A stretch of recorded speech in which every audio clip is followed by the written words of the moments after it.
So prior to 1967, the Jewish communities in America had built up a network of mutual support in the synagogues and the Jewish community centers. And there were 33 major Jewish organizations by 1967 when the Six-Day War occurred.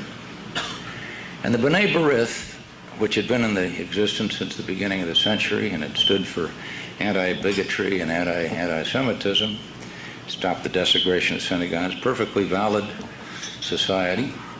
The Anti-Defamation League, which had remained silent when the word began to come of whatever was happening, Germany was happening, the ADL became the most militant voice for Israel. And the creation of the Jewish state caused the Jewish leaders, and to try to get 20 or 30 of each leading citizen, each city in the United States, to be a good Jew meant that you had to support Israel. And I think probably the title Israel über alles, or Israel above all, became the watchword of the ADL. And they built up, starting in 1965 or thereabouts, an intelligence organization where, to learn their enemies, people like Roy Bullock, who masqueraded as a kind of rotund antique dealer, first in the Midwest in Indiana, then he moved to Los Angeles, then to San Francisco. He would pass himself off as a sympathizer with whatever group was deemed by the ADL to be hostile to the state of Israel. And the purpose of the ADL, from trying to stop anti-Semitism and bigotry, by the 1980s had become to discredit any voice that was hostile to the policies of Israel, to cooperate with the demands of Israel, sometimes knowingly, sometimes not. But the network that was built up prior to 1967 went into full gear under the ADL after the Six-Day War, not only to discredit people who spoke out against Israel, but to deny them forums. I heard one of your speakers say he was denied a debate. I've debated nearly everybody. I've debated Meir Kahan in front of 2,000 Jews in San Francisco. I've debated Jerry Rubin of the JDL. No ADL leader will debate me on the subject of Israel. I've forgotten who the speaker was that then they offered $250,000 or $500,000 if the ADL makes a conscious choice. If there is a skilled debater or a skilled scholar on the other side, they won't debate. If KQED or a public television station wants to have a debate in the Mideast, they'll call the ADL first, who speaks for the Jewish community.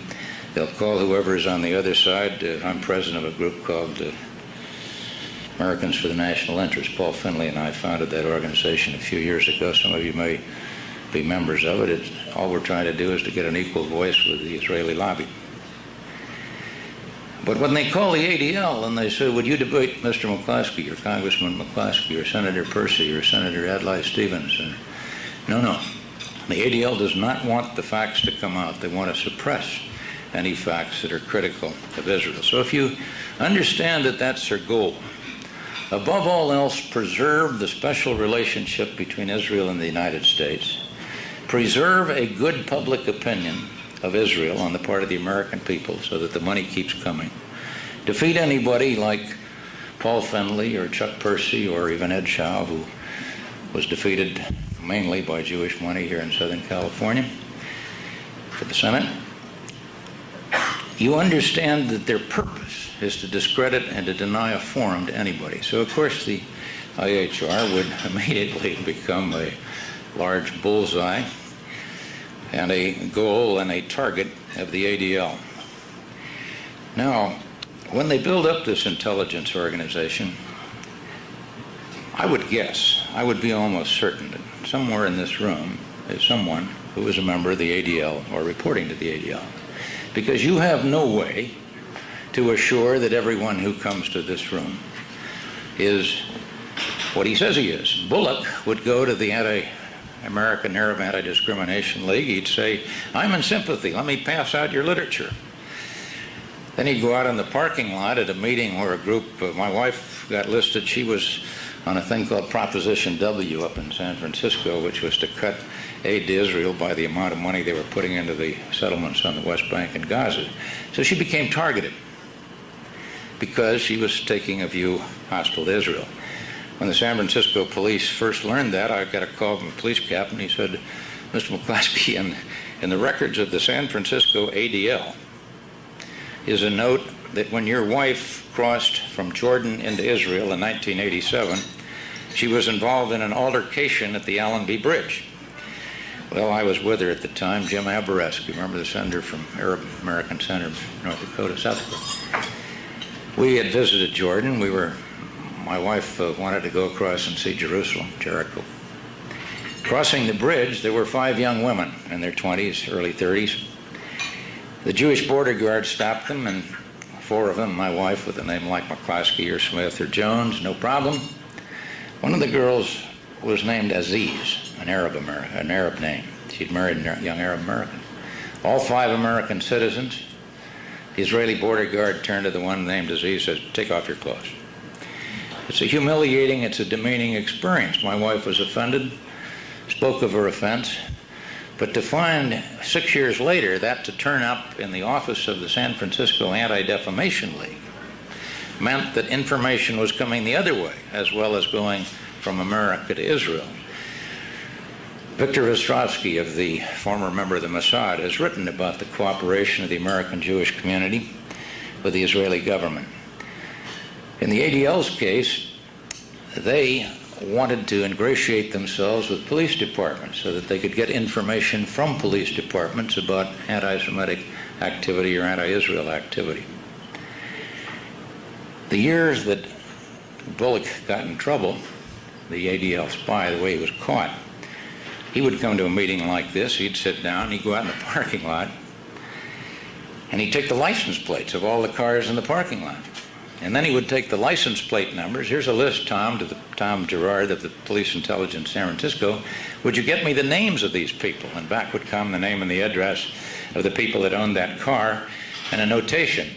These people are anti-Israel, or they're pro-Palestinian, or they're peacemaking on the war in Vietnam. And that information would then be funneled to the Los Angeles office of the ADL, to the New York office of the ADL, to the Washington, D.C., and to whatever local office was involved. Portland, Oregon might get it. The 31 major cities, including Tel Aviv, with offices of the ADL, were on constant communication. And they built up these dossiers so that if you wanted to call and find out if a person was anti-Israel or had ever said anything that was anti-Israel, you call this number, the guy on the line in Los Angeles, 30 seconds later he can come back and say no or yes, which would condemn you. Well, I had spoken out against the Israeli invasion of Lebanon, the use of cluster bombs. I had been known as a relative friend of Israel up till that time. The Jews quite often had views that I shared on issues like Vietnam or women's right of choice, things of that kind. But once I took one position that was deemed hostile to the state of Israel, I was a marked man. I came back and ran for the Senate in 1982. I'd been in the House 15 years. And let me tell you what happened. I'll give you 3 examples. My finance chairman in Southern California was a savings and loan executive. He was a very loyal man. He'd known my father. He wanted to help me. He thought I'd make a good senator. There was a savings and loan crisis in 1982, you may remember. 3 of his biggest Jewish depositors came to him and said, Mr. X, we see you're the chairman of this finance committee. You get off that committee, or we will withdraw our deposits. So now you had the coupling of economic power. Advertisers. If a radio talk show or a television talk show indicated sympathy with the Palestinian cause, the station would be deluged with calls. This man's anti-Semitic. Any comment. The threat of anti-Semitic Semitism, as you know, in the academic community, nobody wants to be called a bigot or anti-Semitic. But the ADL in this period of time, you've seen the new books, the new anti-Semitism, the real anti-Semitism. And no longer is this Jewish political, the liberal political thought of the 30s.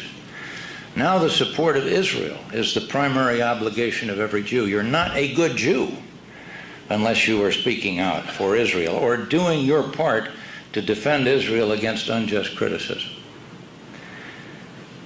When I left the Congress, I lost that Senate race to Pete Wilson. Pete Wilson, the Republican, went up to San Fernando Valley and made a promise to the Jewish leaders of that highly powerful Jewish area that if elected to the Senate, he would favor the annexation of the West Bank and Gaza. That story was reported and absolutely hushed up. You've never heard the story since. The Jewish community has the power to suppress, either by advertising or control of the media, stories that are hostile to Israel, and they have the ability to discredit anyone who speaks out. And that's their purpose. I'm going to give you a couple examples of what they've done to friends or clients of mine. And you'll recognize this goal to preserve a good public opinion of Israel.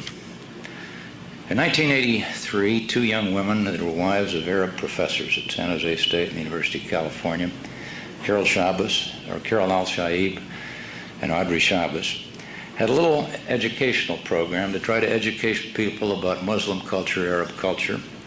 And they would put on seminars and they would teach people about the history of the Mideast. They quickly came under the eye of the ADL as being threatening to Israel because they were speaking of justice for Palestinians. They entered into a contract when the Saudi art exhibit came to San Jose. It was going to be hosted by the San Jose Art Museum Foundation, I believe was the name of it. It was run by 21 leading citizens. The chairman happened to be Jewish. Carol and Audrey were going to put on two speakers, a lady from Texas who had spoken for Palestinian rights. One of the members of the board thought he'd heard the name, and he called the local ADL representative, a Professor Brenner, up at the University of California, famous professor. And Brenner said that those people are anti-Israel. The two women had invested about $5,000 to put on this sort of 4-day expression. They'd sent letters out to all school teachers. They were called up in front of the board and told them that they were going to have controversial speakers and they were going to cancel this. Well, these are two women that are going to make $15,000 off a seminar and probably pay half of $10,000 of it in expenses. But the ADL had effectively ended their ability to earn a living in teaching people about the Arab world.